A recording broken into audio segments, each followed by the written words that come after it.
My first vocation in life was actually teaching martial arts. What I have here is a fully functional samurai sword. True story, a few years ago I moved to a new house where I didn't have a trimmer and I had a bunch of branches that needed to be trimmed in the backyard. This bad boy did it for me. I didn't have a trimmer, but I did have a sword. Funny thing about first impressions. When your neighbors meet you by you hacking away branches in your backyard with a sword, well, it just makes for some very interesting conversations. Today I want to hack away at some BS.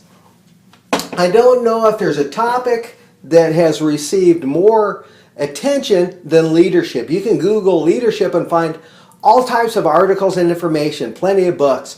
And it's funny, back years ago when I worked for Philips Lighting as a senior trainer, I started looking at leadership because the management team wanted me to.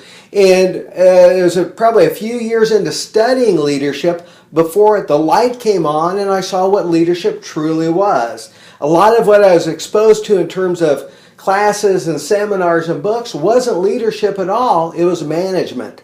So today let's cut through some of the BS and look at true leadership.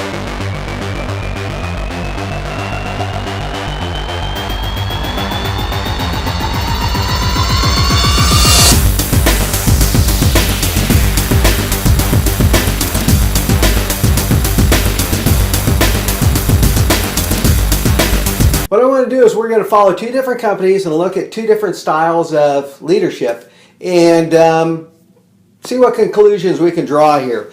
So we'll take our two companies. We'll have Company A and Company B. And the manager, head person of Company A, we'll say is a guy named Bob. So Bob is the head of Company A. For Company B, we have a different type of manager, and his name is Dan. So Dan is the head of B, and we got Bob is the head of A. Okay, in Bob's company, we have several employees, in different departments that all work for Bob. So these are Bob's people. Takes time to draw employees.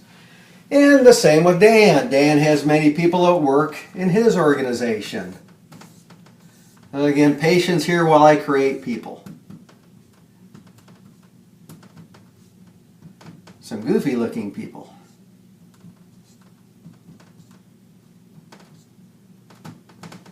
Okay, now with Bob, we'll say Bob is a traditional old style manager. He kissed a lot of butts and worked really hard to get where he's at now, and he expects others to do the same. He's paid his dues and he expects others to pay theirs. Now, in a lot of the videos that I've made in the past, the pattern that I talk about when I talk about leadership is something that I refer to as the maturity circle. Simon Sinek, I think, calls this the safety circle. And it's really how communities survive. It's how organizations survive. So you're either embracing it and following it, or you're not. The reason I call it the maturity circle is all of us, when we start out in life, we're immature. An infant needs to be cared for. A toddler needs to be protected and cared for, or they'll die. They cannot take care of themselves. They have a small maturity circle. As we grow, our mom and dad teach us to play with, share our toys, to play nice with others, to say please and thank you. They give us social skills and hope that we learn to take care of other people and to grow that way. We broaden our maturity circle to the point to where now we can include others in it. So let's say we have Bob here, and Bob's maturity circle is Bob. Bob is selfish, he's pretentious, he looks out for only himself. He really doesn't care about others. With the company, he's mainly into the profit margin. He knows that he has to respond to shareholders and protect shareholder value, but anything that doesn't, make him responsible, he really doesn't care about. So these people, his employees, know that he is not protecting them. They have to protect themselves. So as far as they go, they know they're not in his safety circle. They know they're not in his maturity circle. So he doesn't care about them as a person. He doesn't care about them really as an employee. For people to feel safe, they have to feel safe on three levels. They have to feel safe emotionally. In Bob's case, they have to feel that Bob actually cares about them. That's emotional safety, that he knows about them, he cares about them, and he values them.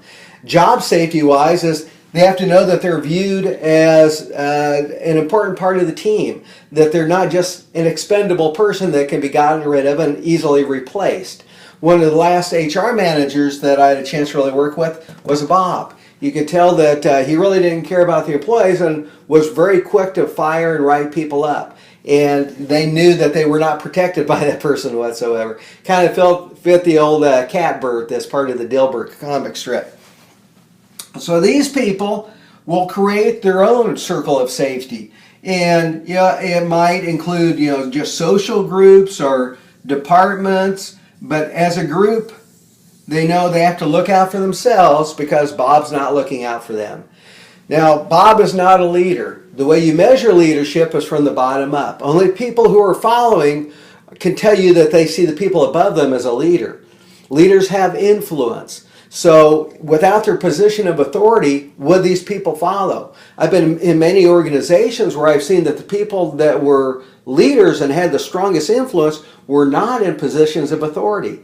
They might be that person in a meeting that all the others are watching to see how she or he will respond, and then they're going to follow suit. That's the leader in the group, not necessarily a person of authority. Okay, now let's look at Dan. Let's look at Company B. Dan is a very charismatic individual who really cares about his employees. He takes the time to visit with them any chance he gets. He knows who's expecting children and whose kids are honor students. So in his maturity circle and circle of safety, he has everybody. People feel safe emotionally. Hey, Dan knows me and he likes me. They feel safe job-wise. Hey, if I make a mistake, I'm not going to get fired. In Bob's organization, people will take risks physically to protect their job. Maybe they'll work on equipment on the fly to protect the numbers or not bother getting that harness if they're behind schedule on a construction site. But they know that Dan values them and wants them to stay safe. So they'll take the time needed for safety. They feel safe emotionally, they feel safe job-wise, so they can take the time to be safe physically. That doesn't exist here. This is a leadership environment. A is not a leadership environment. Bob can talk leadership all he wants, and I have seen people like Bob that have written books on leadership, but it's on management. It's not leadership. I've seen people here that if you ask them, they'll tell you they are phenomenal leaders, and they're basing it on profit of the company or growth or things along that nature. But if you talk to their people, you get a whole different story. So in cutting through the true BS of leadership, this is leadership, this is not. We have a hero, we have a villain when it comes to dealing with people. And when we're talking about leadership, only people are capable of following a leader.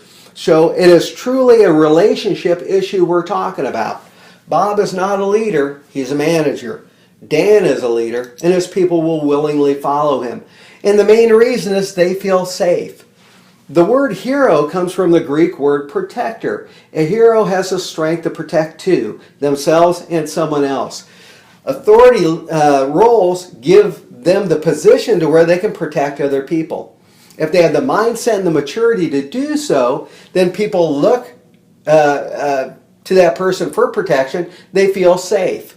They feel secure. They can engage. It's a good environment. They feel like they're part of a family, a team. That's a community. In this environment, and unfortunately I have visited far too many companies like this. I was at one here a couple weeks ago where you could tell they were dealing with a lot of high turnover. The environment that most workers were in was a terrible environment. And when I talked to the people that were at a high level in the organization, they would take absolutely no ownership for anything, for the environment the people were in, or the high turnover rate. Again, they were more of a Bob than they were a Dan. So again, cutting through the BS, we can talk about leadership until the sun goes down. But if you're in an environment like this, you do not understand leadership or admit that you understand leadership and you're rejecting it. These people do not feel safe. And you can't tell them, if you're in that type of environment, you can't tell them to work safe because they know you don't care. You care about OSHA not fining you, and you care about rising insurance rates, but you couldn't care less about the people working for you. So my challenge to you is, which organization do you work for? Now, the interesting thing is organizations like this tend to really grow and thrive, and there are a lot of companies that really go out of their way to create that type of an atmosphere. Again, if we're going to work for a living and be part of a company, let's be a part of something great, where everyone feels protected, confident, that we're doing something that's going to last. We're truly adding value. These are the people that will produce value for shareholders, for customers, for suppliers, for everybody involved. That's a strong relationship. That's community. Here, these are the people that when they get a chance are going to quit and go to work for this company. So again, which one represents you? Which one represents your management style? Are you a leader or are you a manager? What would your people say? Hopefully we can get away from here and have a lot more of this. Thank you.